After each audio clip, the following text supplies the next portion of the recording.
Right, Mr. No, I'm not, there's nothing that I'm gonna do with the case. Jean Baptiste, I already handled him this morning. I left the bond in place. And so we're gonna leave that because I don't know why he's back on the afternoon docket. All right. Mr. Romero, can you hear me? Yes, Judge. Okay.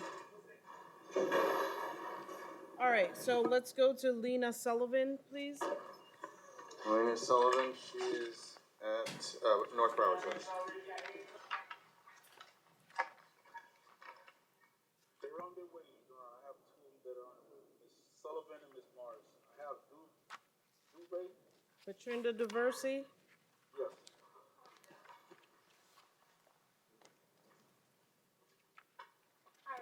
All right, Mr. Versi, you're before the court for some, these are additional charges, now number 2 and number 3. Charge number 2 is burglary, unoccupied conveyance, unarmed. Number 3 is a criminal mischief. How much bond, and is she also on the second look docket? Yes, she is, Judge. She is on the second look docket, and she is asking this court to consider the possibility of pretrial release.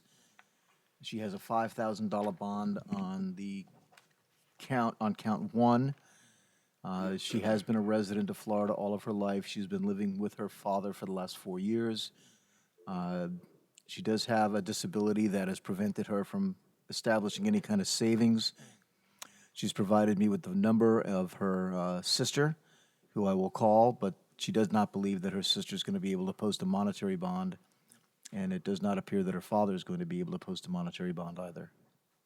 How long do you say that she's been living with her father? Oh. 4 years. All right, so here's the thing. This is like Ms. Diverse's 5th time before this court. And when Ms. Diverse came before the court originally, she got a bond. She was placed on a second look, brought back. At that time, she begged the court through her attorney to let her out on pretrial. She was released on pretrial, and not long after she was back. She came back again, and then she was back recently, and now she's before the court with new charges. And at the time that Ms. Diversi came before the court, she told me that she lived with her grandparents, none of whom speak English. And so I don't have any confidence in anything that Ms. Diversi tells me today. She has a $5,000 bond. I am going to impose another $5,000 bond on the burglary charge, and I'll leave the other standard, no bond is required on the criminal mischief, so I'll leave that. So she's on the second look docket, and Yes, ma'am. I'm denying any ROR. Her bond will remain in place. All right, I'll call your sister for you, Patrinda. Thank you, I'm good. When will I begin now? All right, so Kaylee Morris. Except when I get out. I don't know when you get out. She's approaching it. Miss Sullivan is also here. All right, Ms. Morris is before the court on one charge of possession of methamphetamine, and I find probable cause. Judge, I did not get a chance to speak to Miss Morris. I think they may have just brought her up. Okay, So I don't know if she's going to be able to post a $1,000 bond, or if you want to give me a moment to call over there and talk to her. Or... I do have $100 in booking right now. I just haven't had a chance. They haven't let me use a phone at all since I've been here. Is there anybody who can bond you out, Miss Morris? Yes, but I have no numbers. They left my purse, my cell phone, everything in the vehicle. How long have you been living in South Florida? My whole life. How far did you go in school? 9th grade and then GED. Are you working? I take care of a crippled man. Do you have any savings, anything like that? No, I don't. Judge, I don't know Miss Morris's criminal history, but if she's been a resident of Florida her entire life on this offense, I'd ask the court to consider releasing her to pretrial release. does she have any prior state? Judge, I'm kind of flying solo here. So I don't have access this afternoon to, Pretrial, do you have any information?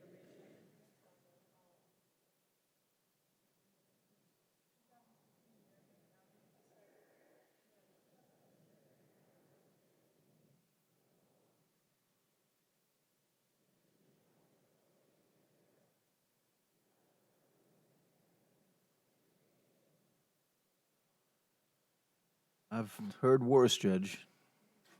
What, 2017, what? What's the charge? Okay.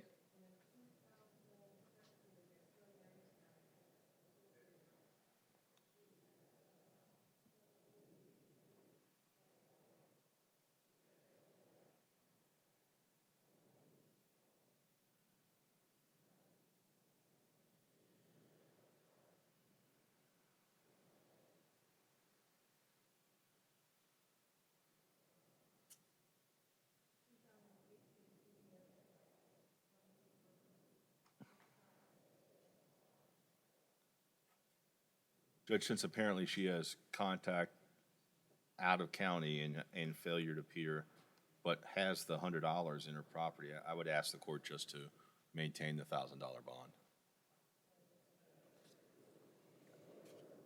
Sign that. All right, Jesse Taylor, you have $1,000 bond, ma'am.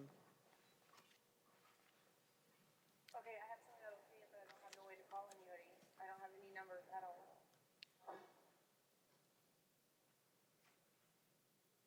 All right, Mr. Taylor is in North Broward, Judge. I'd like to resolve this matter this morning, or this afternoon.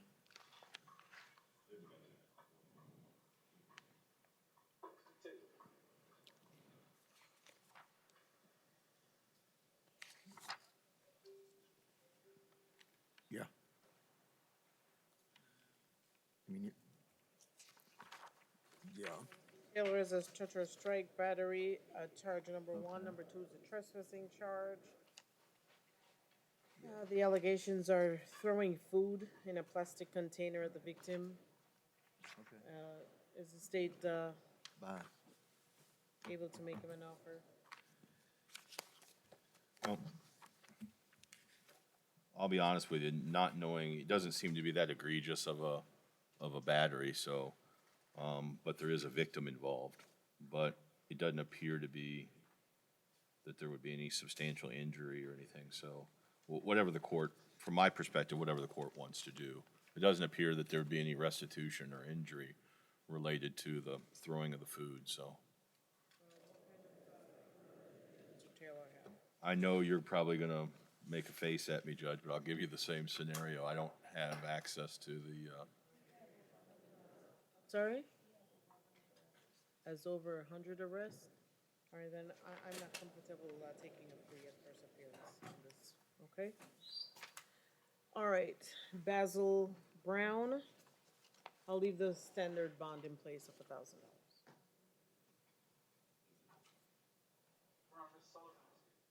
Sullivan. At North Broward, is that, where is Miss Sullivan? At North Broward? Yes, Your Honor. I'm done with this gentleman, where he has $1,000 bond.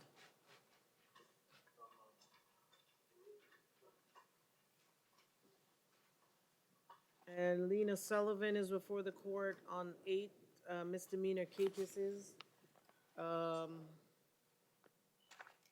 Looks like, well, one of them is a bond surrender on various public drunkenness, trespassing, carrying open container. appears that they're all city violations, Judge. Yeah.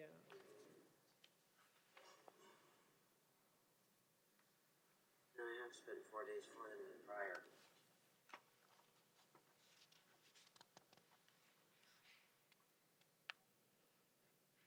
Miss Court, August 8th.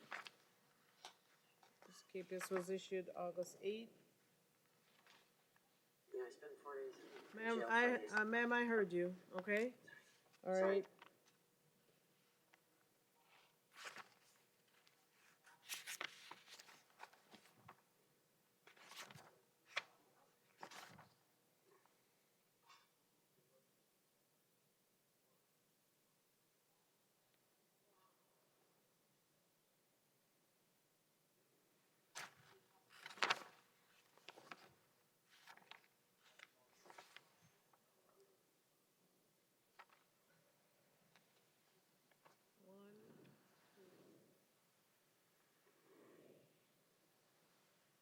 At this time, I am not going to, I won't take a plea offer. You have $50 bond on each of these, and so I'm going to leave those bonds in place. Okay? Basil Brown? Mr. Brown bonded, Mr. Basel Brown bonded, Judge. okay? I find probable cause. Malik McComb? I believe he bonded, Judge. Mr. McComb bonded, I find probable cause. Camilo Espinoza Diaz? Mr. Espinosa Diaz is here present. Senor Espinosa Diaz, where are you? Come on up, sir. He's approaching, Judge. Mr. Diaz is before the court on one charge of DUI, alcohol, or drugs, and I find probable cause. Judge, my understanding he contacted his friend to post his bond. Can we see if his bond's been posted?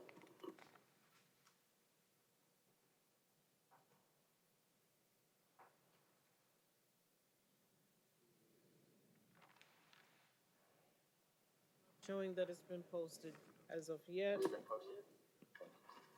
Okay, sir. It's been All right, posted. here's a it's not saying, it's not showing. Oh, sorry. All right, but he has a $500 bond. His friend will be posted. Jordan Smith, I've been advised he bonded. Mr. Smith bonded, so I find probable cause. All right, Leduan Herrera Morales. Was this gentleman on the docket this morning? When was Mr. Herrera Morales here yesterday, or was he on this morning? Yes, I think he was here 1 through 6. He has over a $10,000 bond, and I now believe he's been ad charged on a burglary and a grand theft. Well, here's my question. This looks like it's the same probable cause affidavit that I had yesterday. Is there something different? Because it's not a capias. Well, is there a capias? No. Does show that these are charges 7 and 8. Are they additional to maybe what you Well, did yesterday? Right, well, it says ad charge, but my question is, because I have the same probable cause affidavit that looks familiar, so it doesn't look like there was, nothing's been, if that's the case, then nothing's been presented to me additionally to show additional charges. Because I believe that those were the same charges that, some of the same charges on 1 through 6.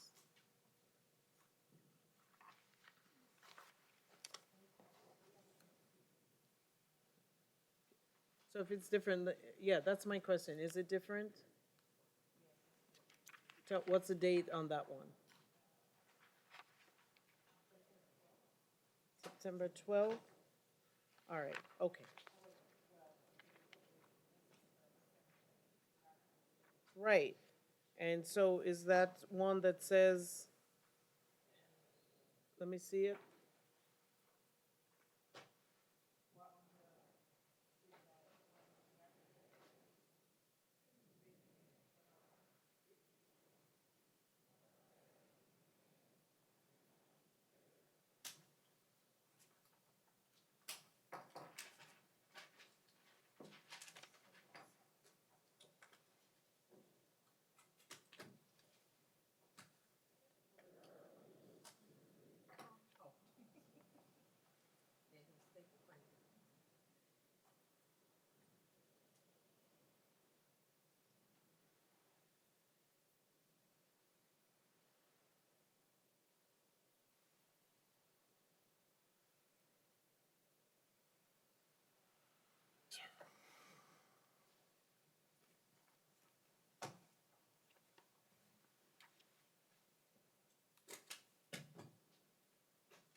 Is the burglary still 500 East Los Olas Boulevard?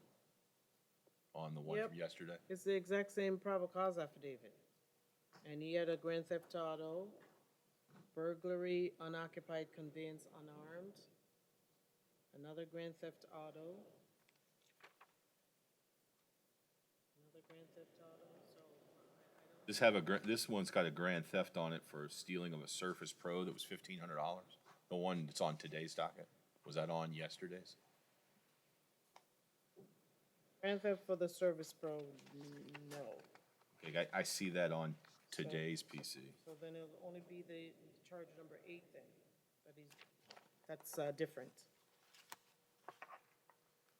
Number 7, we already have a burglar for unoccupied structure unarmed.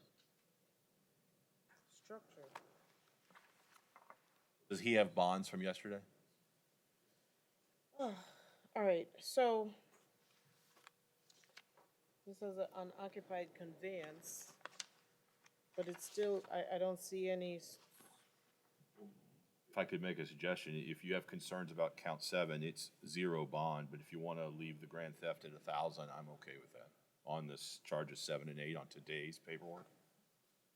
It appears that the grand theft may be right, new, but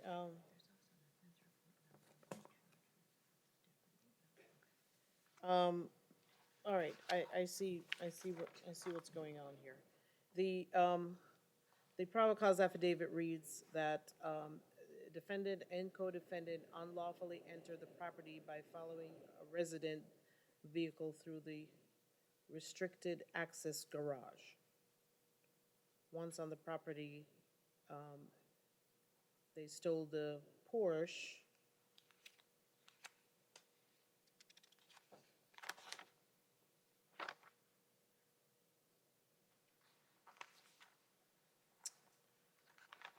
So I believe, and then, so yesterday he was before the court on a burglary unoccupied conveyance unarmed, which would be the Porsche.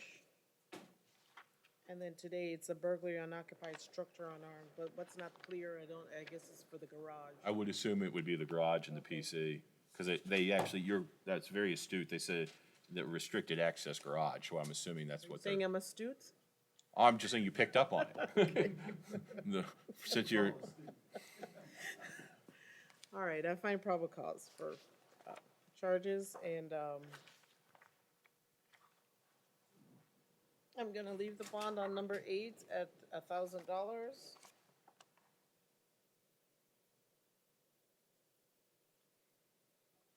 He was released on $3,000 bonds with pretrial GPS, and so I'll leave that on the number 7. 3,000. What's the bond amount, count 7, Judge? All right, so on number 7, it's gonna be the same conditions as the other charges, $3,000 bond with GPS and $1,000 on 8. Okay? All right, David Kasanoff, Judge, Mr. Kazanoff, Judge, has private counsel, Mr. Terrence Moon. I've been unable to reach Mr. Moons, Judge. His cell phone is not picking up. isn't Mr. Moons with conflict counsel? He is, but he also has private counsel. I called Regional Conflicts Office, and they don't have a record of him being a client of theirs. So I'm assuming that Mr. Moons has Mr. Kasanoff's case in a private capacity. Oh, okay, And I can't reach him. I've been calling his cell phone, and it's not even allowing me to leave a message. okay. and Judge, I don't know how you want to handle that related to the private counsel, but Mr. Kazanoff is of special concern to the state, and that's why the 3 Fort Lauderdale officers are here to potentially, if the court would entertain the facts and circumstances of Mr. Kazanoff's incarceration. Is it Because they're, Mr. Kazanoff who said, I assume that he's the one who said that he has private counsel, is that correct? Yes, Your Honor.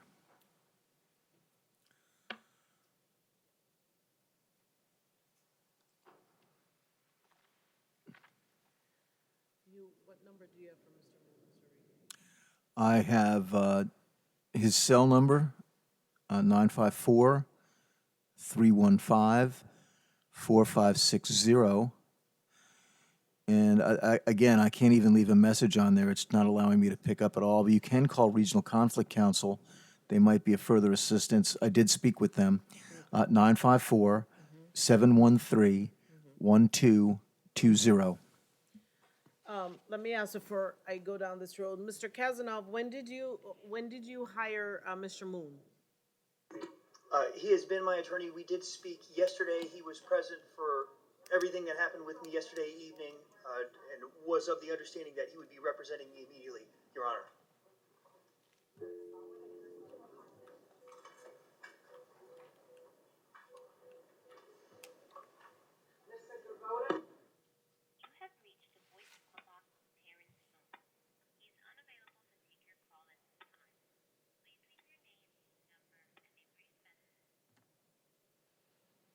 All right, Mr. Kazanov, we'll leave you till, I'm sorry, but we'll have to leave him till the end of the docket. We'll try again to see if your attorney's available.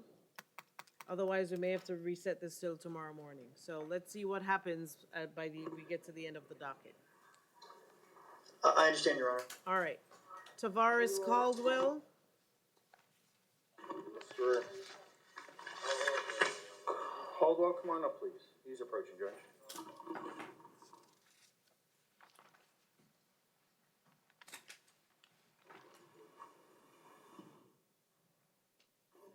Mr. Caldwell is before the court on one charge of grand theft auto, and I find probable cause. Judge, nothing to add from Mr. Caldwell. I'm gonna be contacting his friend to post his bond. All right, he has $1,000 Oh, bond. can we check to see if it's been posted? He just wants to see, maybe it already went through. Please.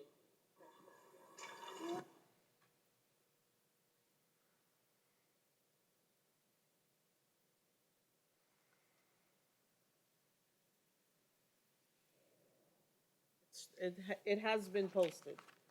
Beautiful. Danielle Gogota, Mr. Goda is here present, Judge. I mean, come on up, Mr. Goda. all right, Mr. Gogota is before the court on one charge of robbery, no firearm or weapon, and I find probable cause.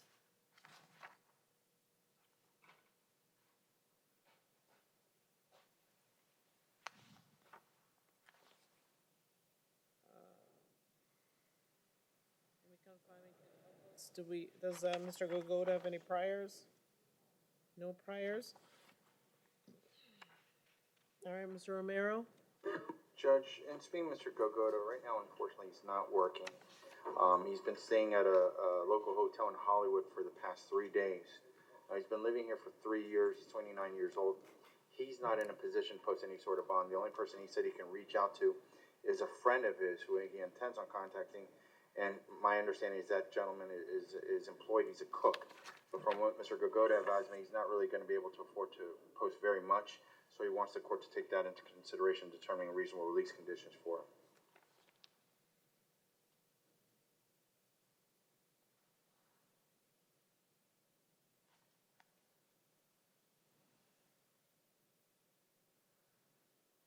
Allegations that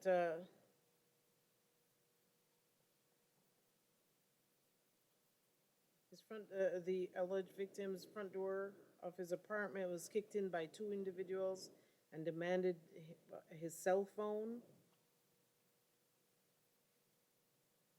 Pushed Ray to the floor in an attempt to attack him for a cell phone. Edward was punched by both victims with closed fists several times in the process to take his property. Looks like he had lacerations on his arms from the struggle from being attacked from both males. That's like in the second to last big paragraph.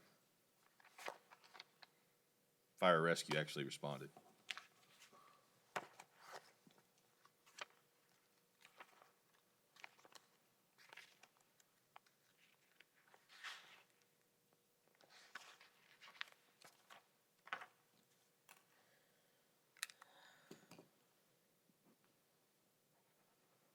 All right, I am going to impose a $7,500 bond and no victim contact and no return to this location.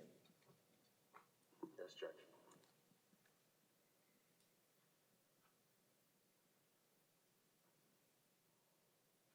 And Jean Lesperance, He's approaching, Judge, here, man.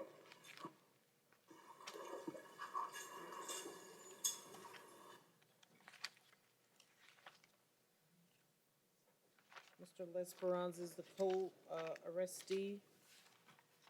And he's before the court on one charge of burglary with assault or battery.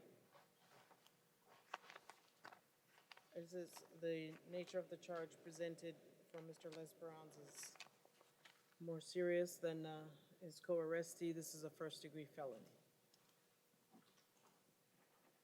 So, does he have any priors?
Judge, it's a first punishable by life, so I would ask you to hold him no bond. He's got failure to appears and, a moderately significant criminal history. And I'd ask the court not to make a finding of proof evident presumption great at this point. That's the highest burden of proof that we have in the criminal justice system. The state has provided a probable cause affidavit and nothing further in support of their motion to hold Mr. L'Esperance without bond. We don't have any photographs of the victim's injuries or the crime scene or the door that was supposedly kicked in or anything else to show the court that Mr. L'Esperance has committed this offense or that there's a proof evident presumption great that he did. I'd also point out, and I don't really understand this quite frankly, Mr. Gogata had us a $7,500 bond, and it appears to me from reading this probable cause affidavit that there's very little difference between what Mr. Gogata did and what Mr. L'Esperance did. So in the interest of equity, I would ask this court to exercise its discretion and set a comparable bond for Mr. L'Esperance.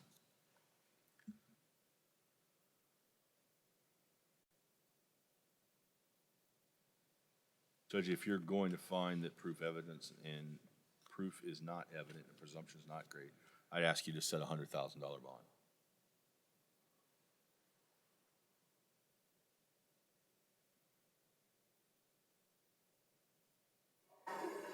And Judge, if the court's inclined not to find proof evident presumption great or exercise its discretion, the monetary amount which the state suggests is $400,000 is simply something unattainable for Mr. L'Esperance. He works at the labor pool whenever there's work. If he manages to get work, he gets paid anywhere daily, anywhere from $60 to $80 a day. There's no way he's going to be able to afford to post that, Judge. So, Judge, I'm asking you to take that into consideration in determining a reasonable financial bond for Mr. L'Esperance. All right, so based on the probable cause affidavit that I have, this time I will not make a preliminary finding of proof evident presumption great. I will set a bond.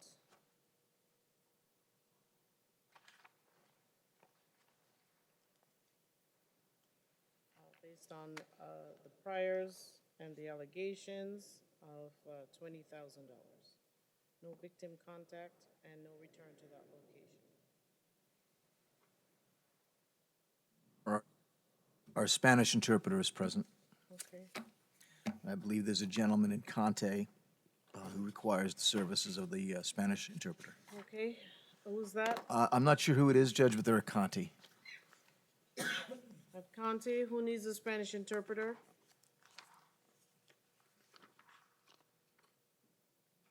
Can't hear you, Deputy. Ibanez Ortiz, but he's on the second row. All right.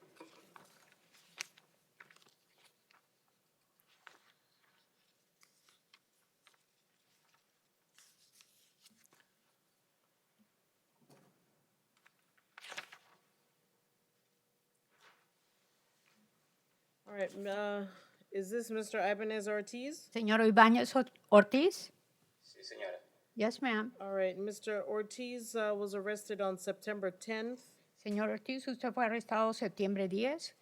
The charges are resisting without violence. Los cargos son resistir sin violencia. And number 2 is trespassing. El segundo cargo es entrada prohibida.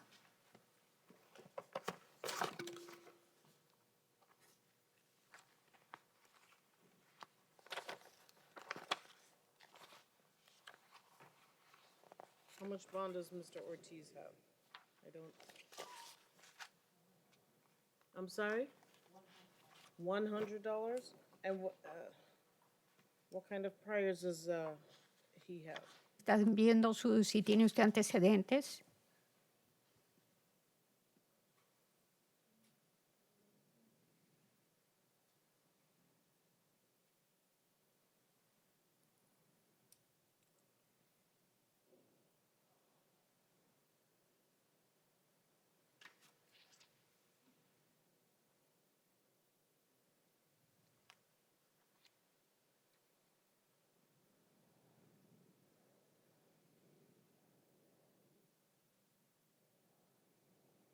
Embriaguez escandalosa en el 2015, I'm sorry, intérprete bien. El 2018, embriaguez escandalosa. Resistir sin violencia.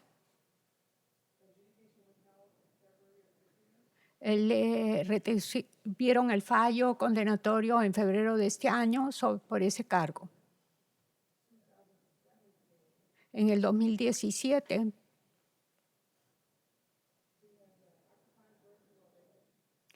occupied burglary, allanamiento de morada ocupada, hurto mayor, no, y tarjetas de crédito. Posesión de identificación de otra persona.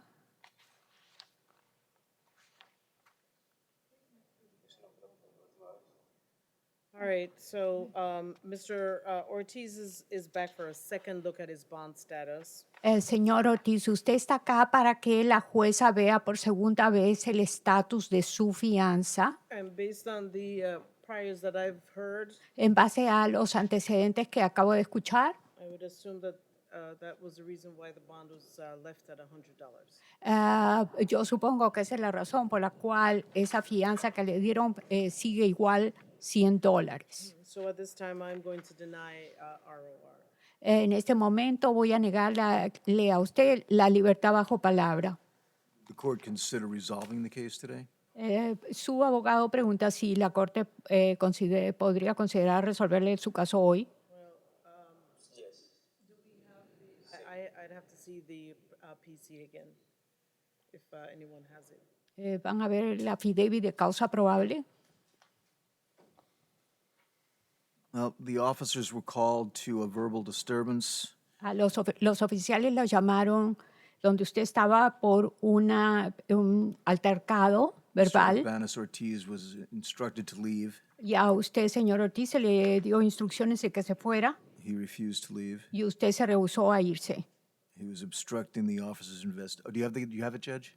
Okay. Y obstruyendo las investigaciones de los oficiales.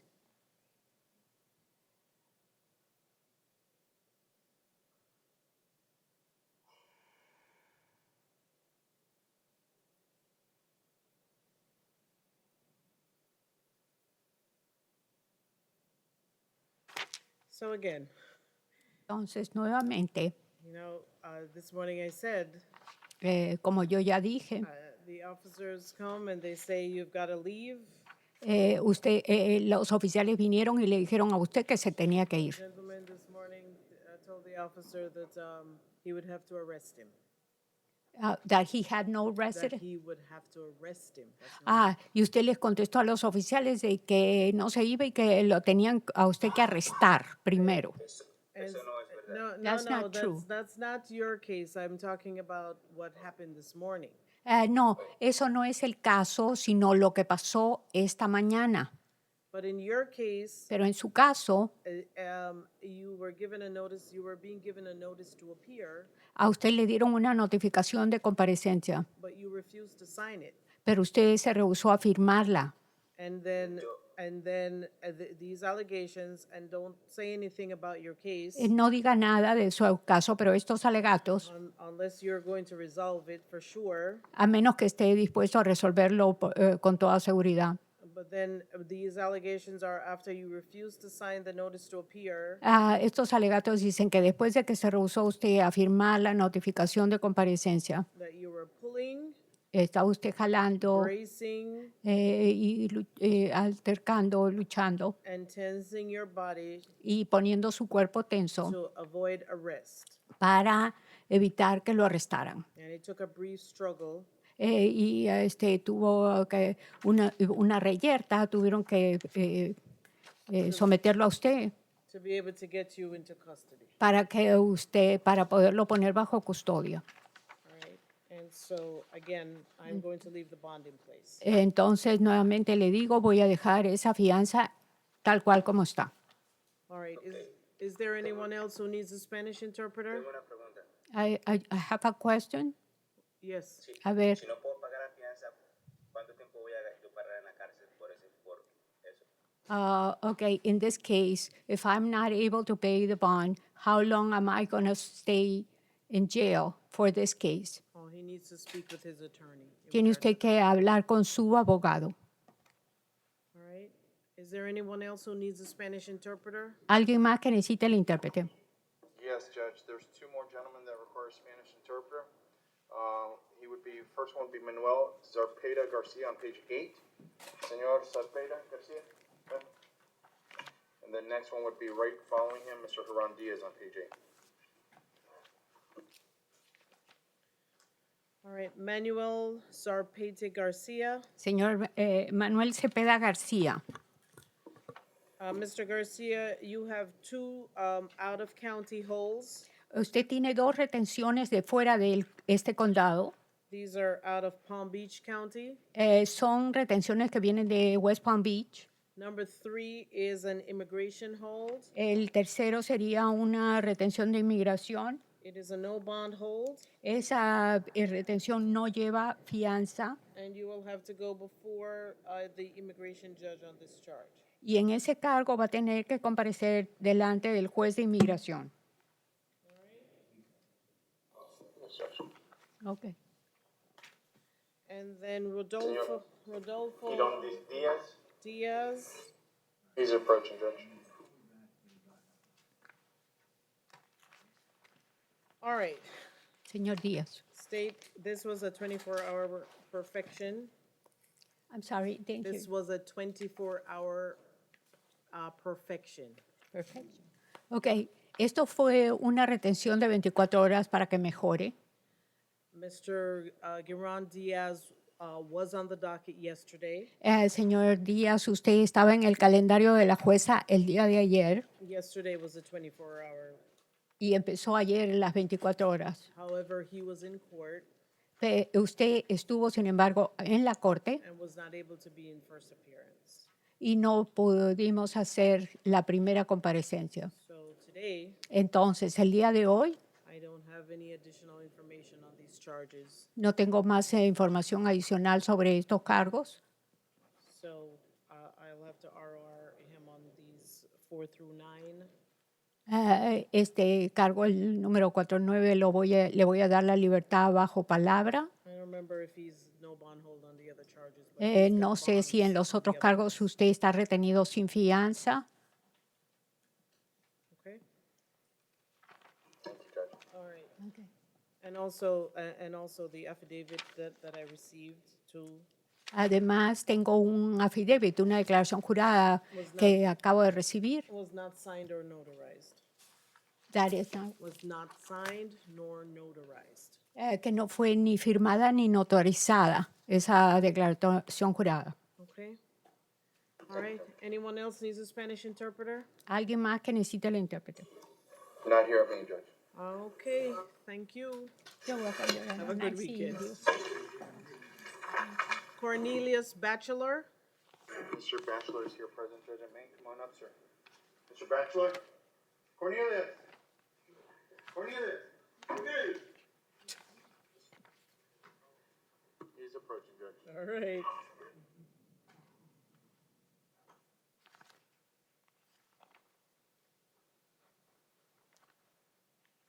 All right, Mr. Bachelor is before the court, one charge of grand theft auto, and I find probable cause. Judge, in speaking with Mr. Bachelor, I haven't had an opportunity to review the PC affidavit, but he is looking forward to having his day in court. He believes this is a big misunderstanding. He advised me the daughter of the owner gave him permission to use a vehicle, so he did sign it with the public defender, so hopefully that will be straightened out in the future. Having said that, Judge, he's from Ocala. Right now, unfortunately, nobody knows he is here. He has his phone in property, but from what he advised me, his phone is dead. And here at the jail's policy, they're not going to go ahead and charge his phone, so he has no way of contacting anyone to advise him he's here, let alone to have anyone post his bond. So, Judge, at this time, he did advise me he has $100 in property. The only thing I can ask the court to do at this time is if the court would consider reducing the bond from $1,000 to $100 so that he could self-bond. All right, I don't know, if his story is true or but in the probable cause affidavit, if that's true and he borrowed the car, I guess if you're borrowing cars, you've got to make sure that it's not stolen, because a car is reported stolen out of Marion County. Does Mr. Bachelor have any priors? Yes.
All right. I know that all these priors are out of Marion and Ocala. Um, I'm gonna increase the bond to $2,500. John Diaz,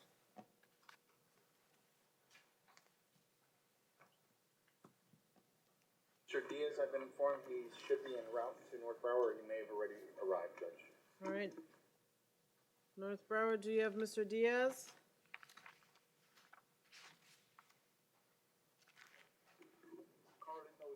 Okay, all right, Transit. all right, we'll check back. Sage Donati,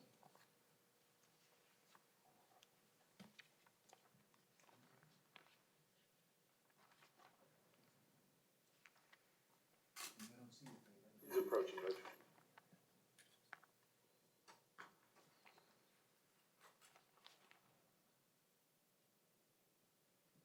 all right, Mr. Donati has a KPS, it says add count 2, which is criminal mischief. Number 3 on, is a change of charge.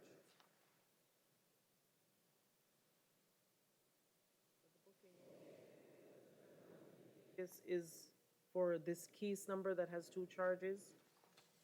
Is that correct?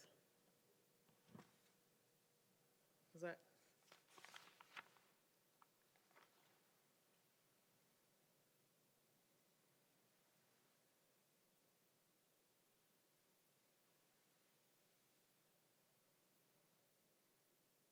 Oh, I see. The petty theft charges are lower. That's why it's not. Okay. All right. So I find probable cause and he has $100 bond. Okay. Victor Rosier. He's approaching, Judge Germain. All right, Mr. Rosier is before the court on ad charges 4, 5, 6, and 7. Number 4 is trafficking in MDMA. Number 2, possession with intent to sell, manufacture, or deliver cocaine. Number 6, possession with intent to sell, manufacture, or deliver heroin. Number 7, possession of cannabis, 20 grams or less. And I find probable cause. Mr. Rosier, do we know how much bond he already has on the other charges? He has a no bond hold on counts 1 through 3, Judge. All right, so I find probable cause and I'll leave these standard bonds in place, okay? Judge, the only thing Mr. Rosier wanted me to ask the court, he doesn't know anything about this. When is the alleged date of incident?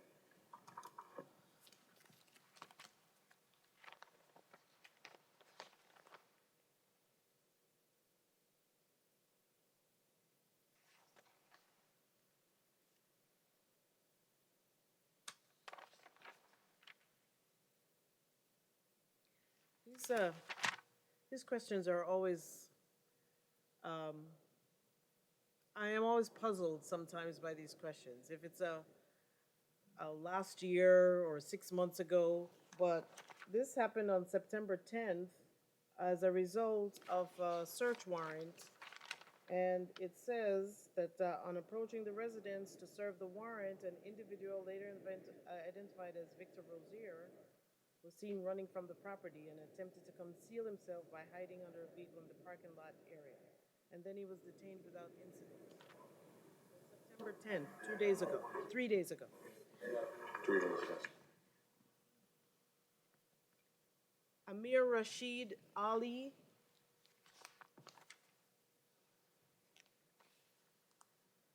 Please approaching, Judge. All right, Mr. Ali's before the court, charge number 3, carrying a concealed firearm. Number 4, missile into a dwelling or vehicle, building, or aircraft. And the court finds probable cause.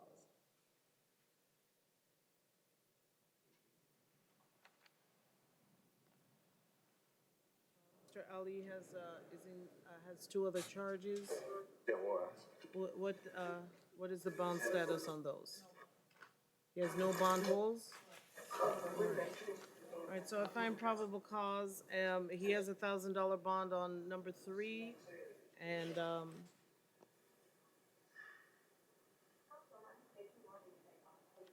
I'll impose a $2,500 bond on 4. And Judge, Mr. Ali has a similar question.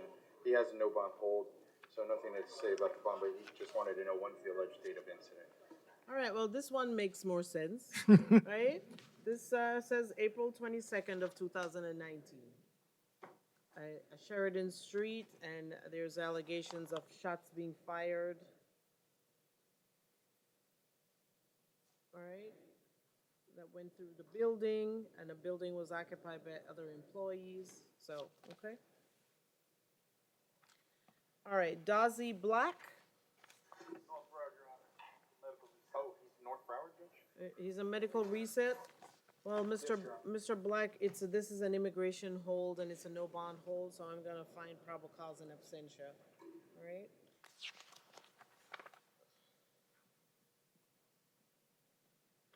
All right, let me try and, do I have that phone number again for, Mr. Moon? I just spoke with him, Judge. He'll be here in a Yes. couple of minutes. Okay. All right, so then, I'm sorry? Right, he doesn't need to come back. All right, what were we doing with John Diaz? He's in transit to North Oh, Broward. that's right, all right, so we'll recall and see if he gets there. All right, so let's go then to our felony hearing docket. We have Glynis Rozier Grant She bonded, I believe, Judge. bonded.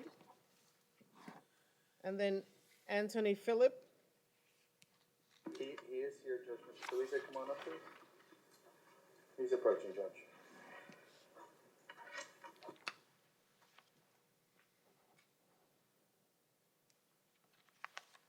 All right, so Mr. Yes?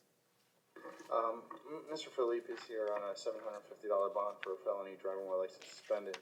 Unfortunately, as you can see, no one was able to post his bond, and he's not in a position to post his bond. He did advise me, though, he has a place to stay. He's asking if the court would consider releasing him on pretrial release on this nonviolent offense.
All right, I'll grant the ROR to pretrial. Sir, the pretrial office is not open on the weekend, so Monday morning, you need to report. If you don't report, a warrant will be issued for your arrest. Do you understand that? Yes, ma'am. All right. Thank you. Attila Kennedy, North Broward. Medical reset. all right. And then we already handled Mr. Versi. Okay, so on the misdemeanor hearing docket, we have Elaine Carey. I believe he was he on this morning's docket for some other matters? He's been Here at Main Judge. He's been here. Here this morning? No. No, No? not, Oh, not this morning.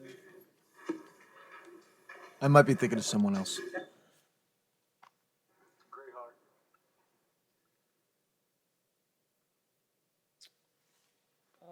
There was something about Mr. Carey.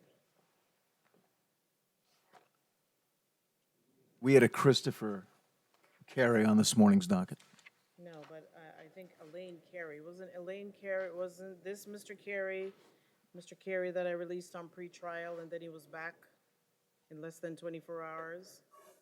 Yes. That's the Mr. Carey.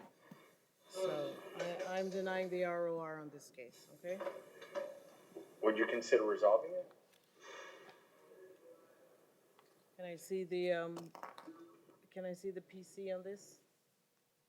And does he still have something else that's pending? What about the other matter that's pending? He has two what? I know for a fact. Oh, both of them are on a so he has a driving while license suspended. That's the one that I revoked, the pretrial. So how much bond does he have on that?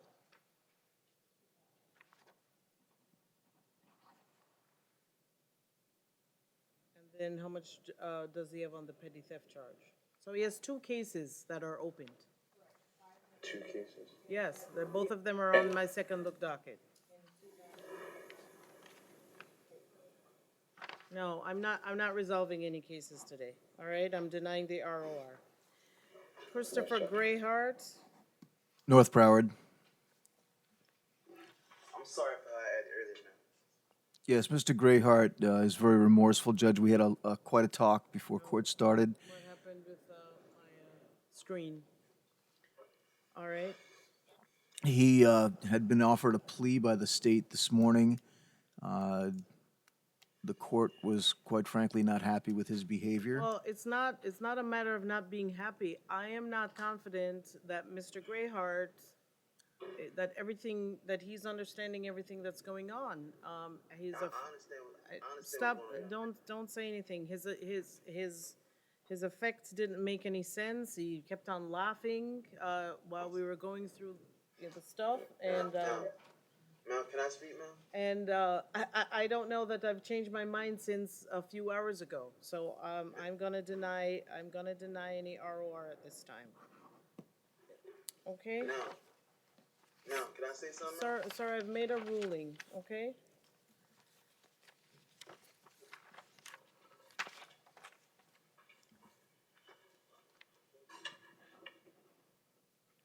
And I don't know how he has a second look from this morning when he was not cooperating till the afternoon.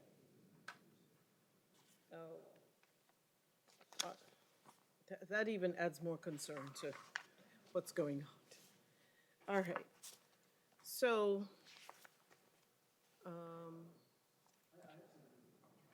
is Mr., yes?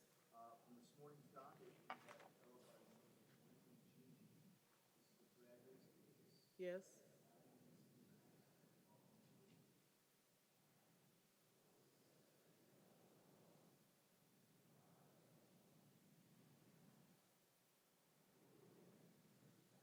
Yes.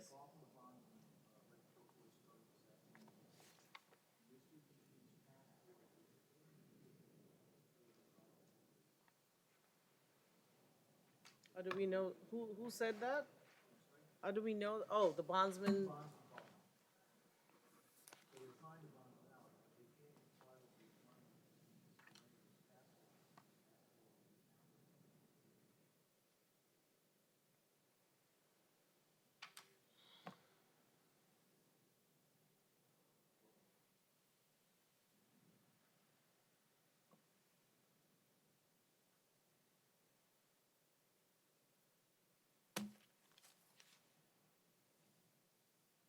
a fix to that if we know where it is.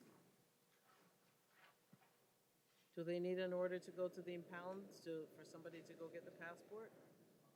Well, then if we need that, then I'll sign that. All right.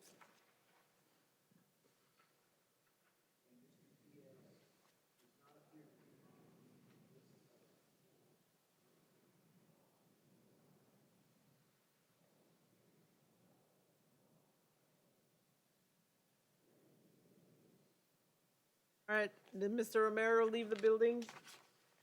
There's no one else over there. Yes, Judge? Oh, so John Diaz was not on the bus. John Diaz, he's the gentleman That we said that was being, en route to North Broward?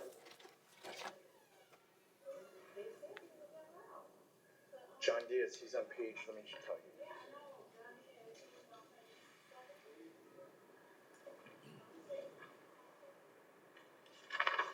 They're gonna look again, Judge. all right.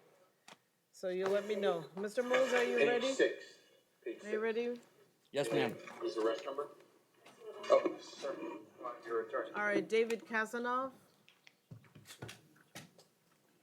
All right, and so Mr. Kazanov is before the court for a violation of a risk protection order, Yes, ma'am. and I find probable cause. Judge, the protection order was served last night. I mean, essentially, it was a contemporaneous violation. I was present last night when the order was served on Mr. Kasanov, and we were talking to a detective, Mealy, and there's some detectives here present in the court that were there last night also.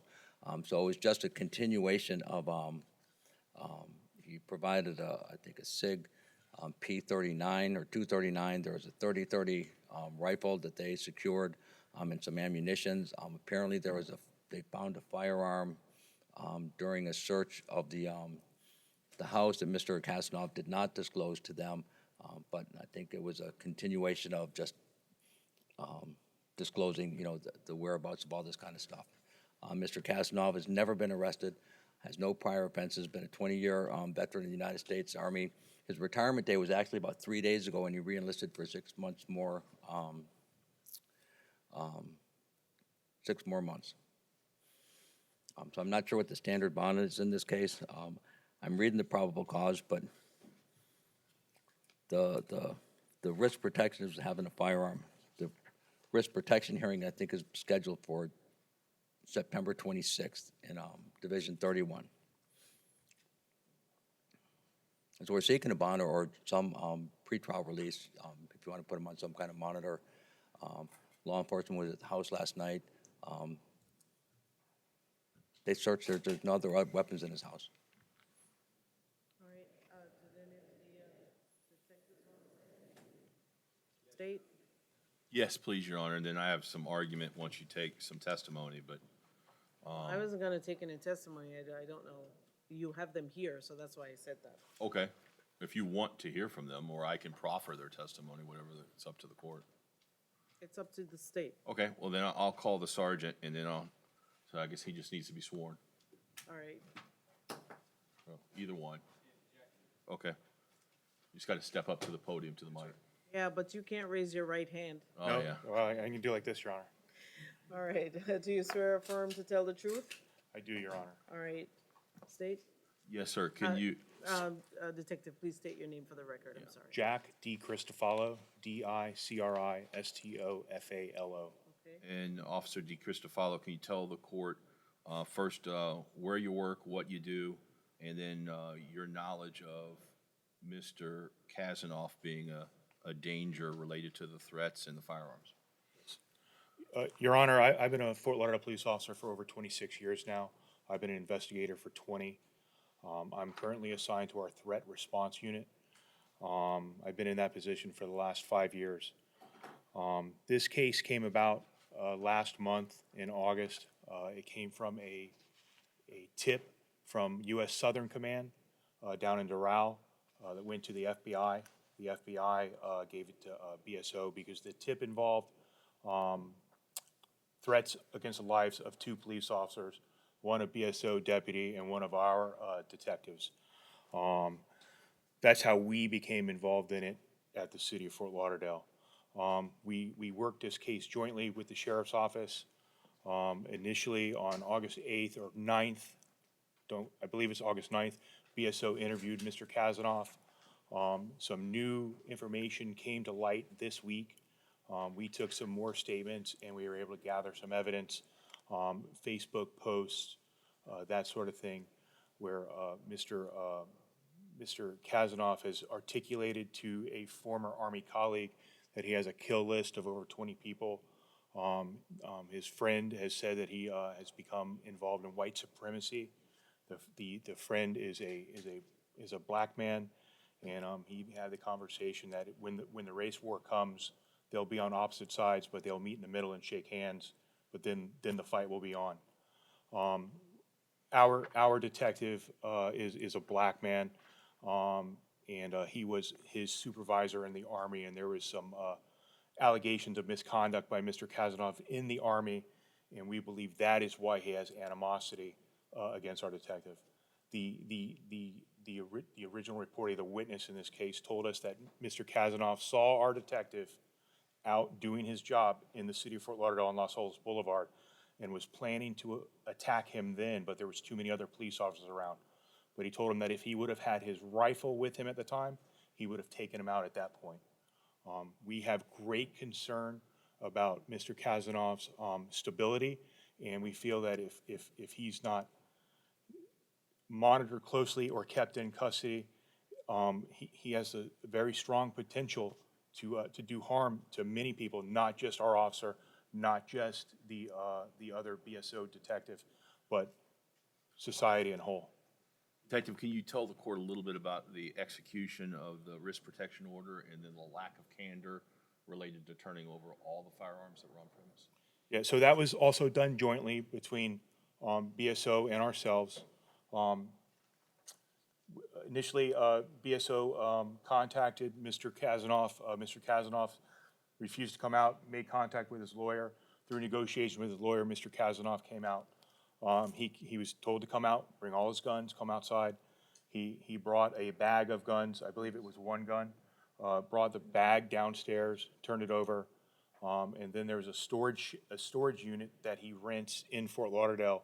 That last I heard last night from talking with the BSO detective is that there was going to be a consensual search to that, and any weapons in that storage locker would be turned over.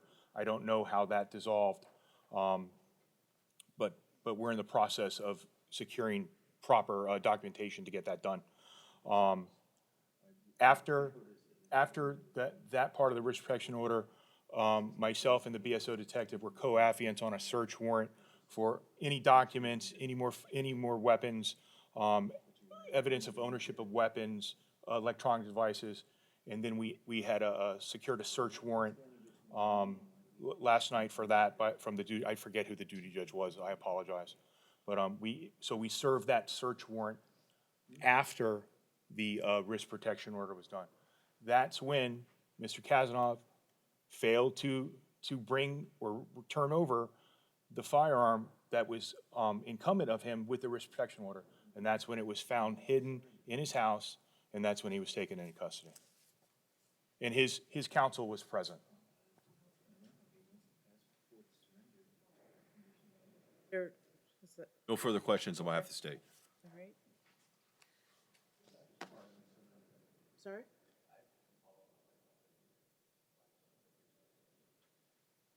This is not an adversarial hearing.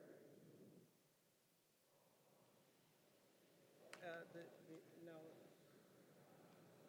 Of a firearm, not for a violation of chapter 836.1. You know, I was aware when the FBI and the people went out to visit him on August 8th or 9th, you know, Mr. Kazanoff and I had the conversation, and yet nothing happened. You know, there's a 14-day period for an RPO to be issued. There's no new evidence, nothing new that wasn't known at that time was presented when they filed for the RPO.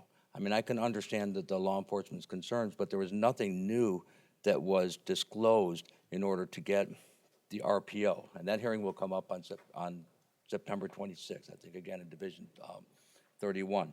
Now, if there were any threats, nothing is, Mr. Casanov hasn't violated any law.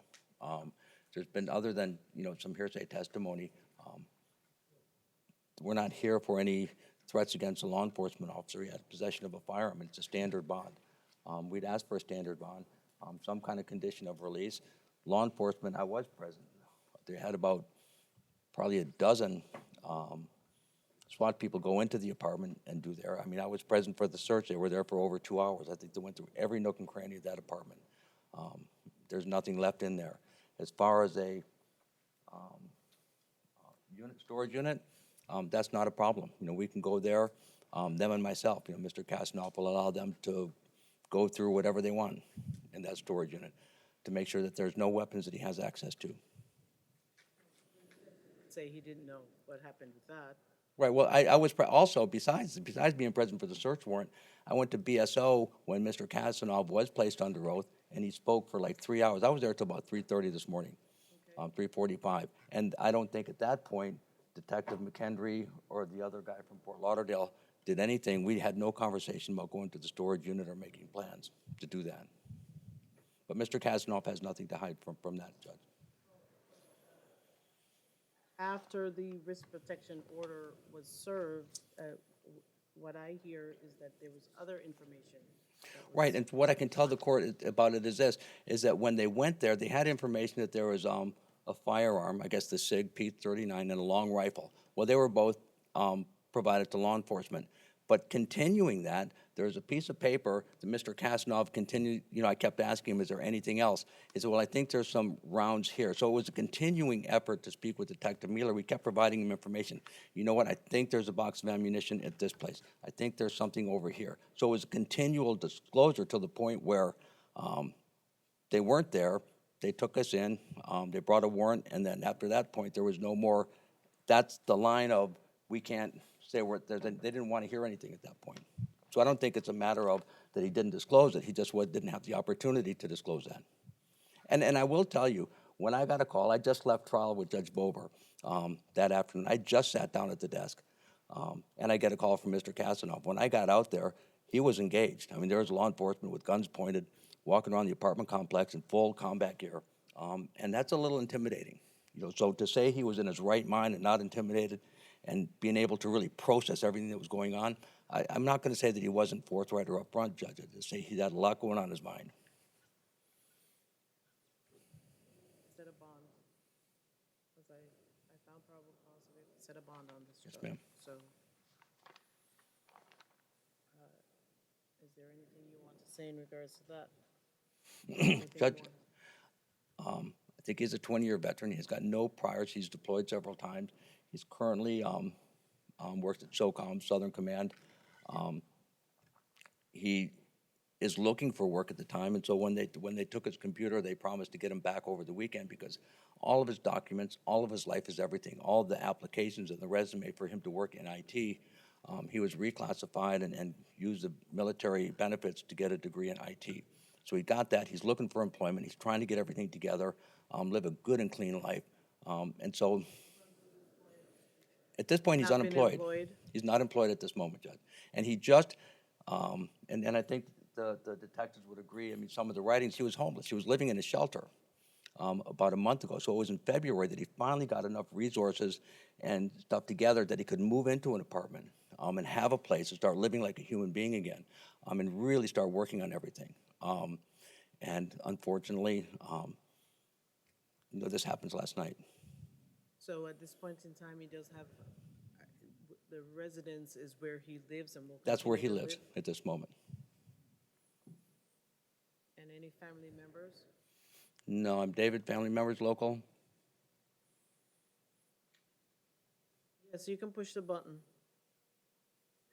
No, I have, Your Honor, I have no family within 1,000 miles.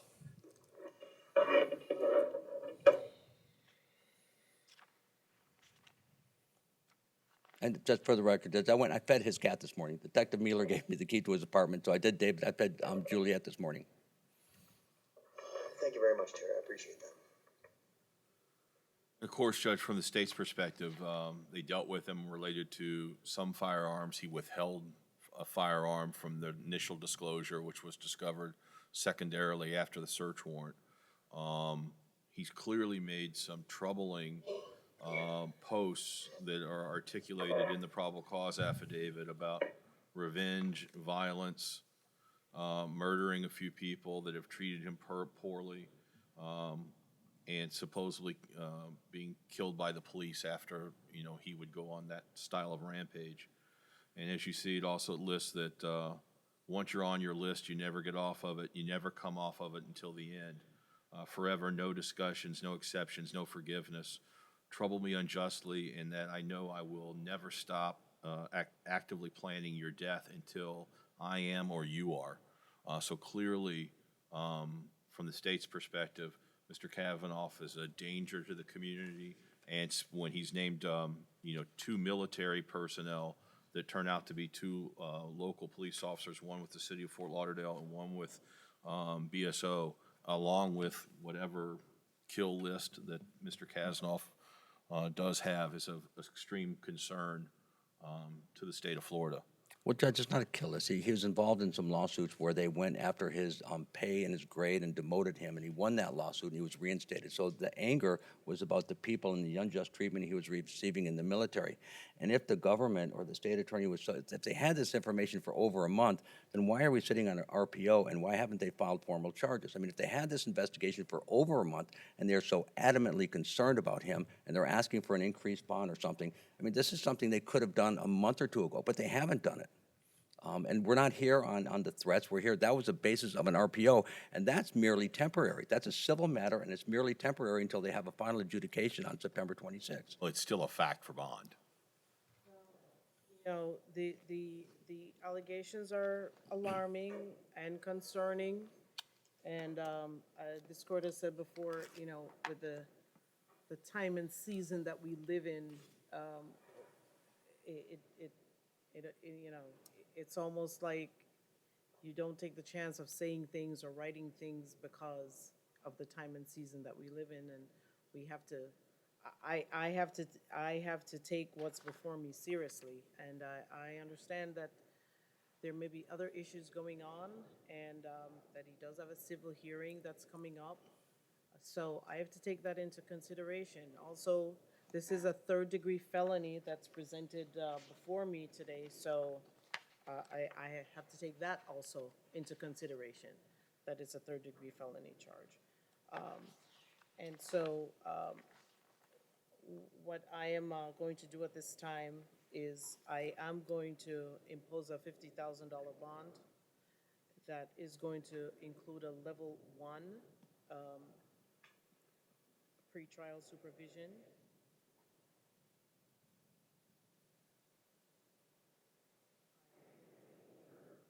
No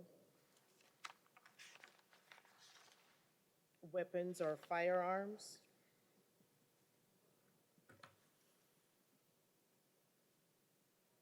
I'm also going to order that Mr. Kazanov not have any device that has internet access.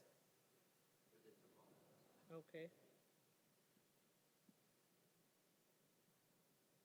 Judge, could I ask if Detective DeCristofaro could come up and place the 2 officers' names on the record, and if you could order no contact with related to the BSO officer and the Fort Lauderdale officer, please. Fort Lauderdale detective is Detective Kenrick John.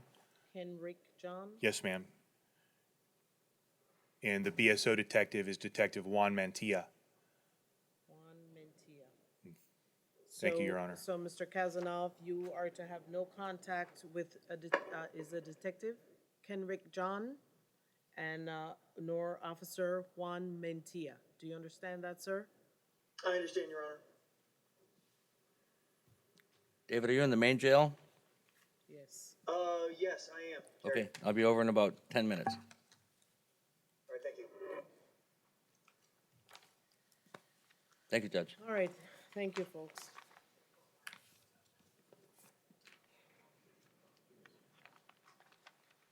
Mr. Diaz is here, Judge. Come on up, Mr. Diaz. All right.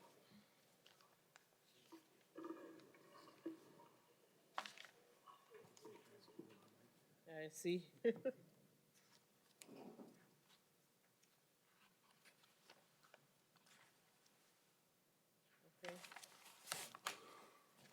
All right, so Mr. Diaz is before the court on one charge of aggravated battery.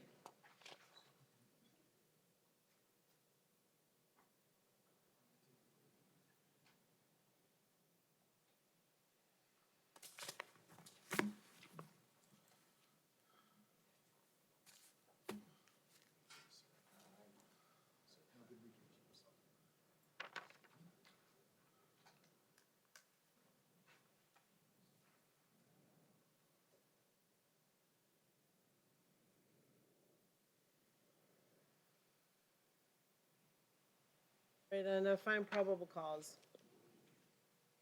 Judge, and speaking of Mr. Diaz, he is looking forward to having his day in court. Speaking of Mr. Diaz, he's adamant as far as he was defending himself. My understanding is the alleged victim is someone who resides with him at a halfway house. My understanding, as you can see, Mr. Diaz, he has several physical ailments and issues. He gets disability. He gets approximately $770 a month right now. From what he advised me, he can walk, but it's very, very hard and difficult. He's basically, from what he advised me, he's bound to his wheelchair at home. My understanding in speaking to him is there's nobody that's going to help post his monetary bond. He's not in a position to post his own monetary bond. He has a friend in Pompano Beach that he could probably reach out to and live with, but that's about it. I did advise him that the court's going to impose a no contact order. He will abide by that. But at this time, we're going to be asking for a level 2 pretrial and photo order as well, Judge. All right, does Mr. Diaz have any priors? Over 50 was the most recent.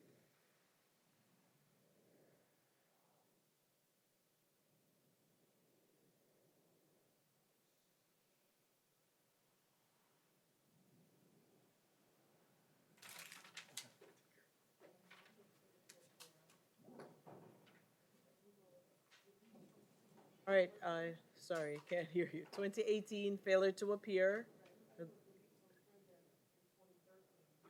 Released from prison 2013. Okay.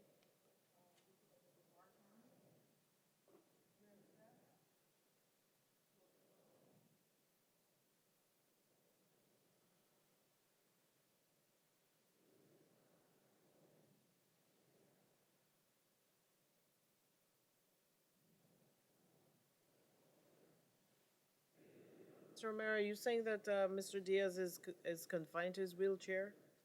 No, that's what I I wasn't talked to him sure. about. Yeah.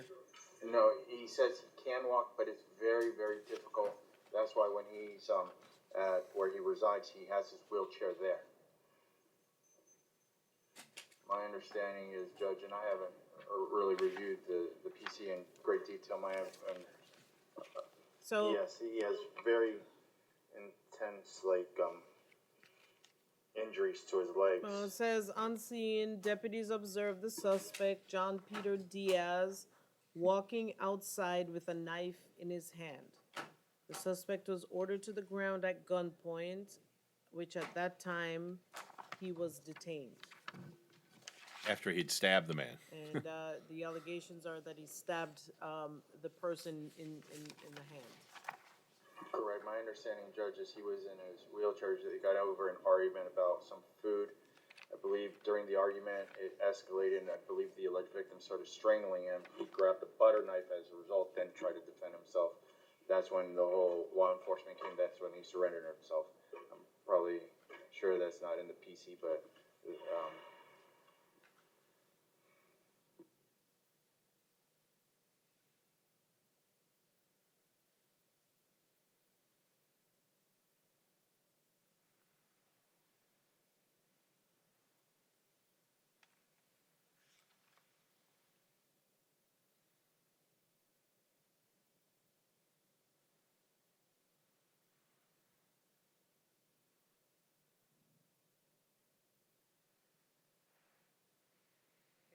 Since 2018, Mr. Diaz does have failures to appear.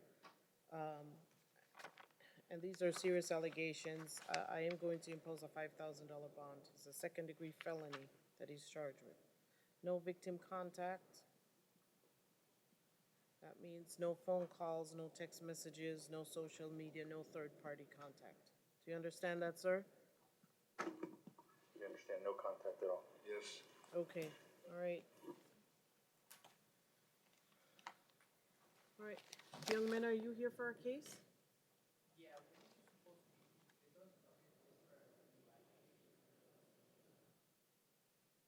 Did you talk to somebody since you've been in? Because we're done. Do we? Well, I'm sorry? So Espinoza?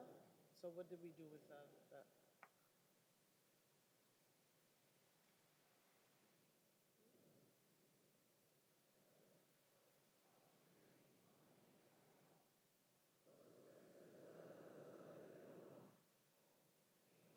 Okay.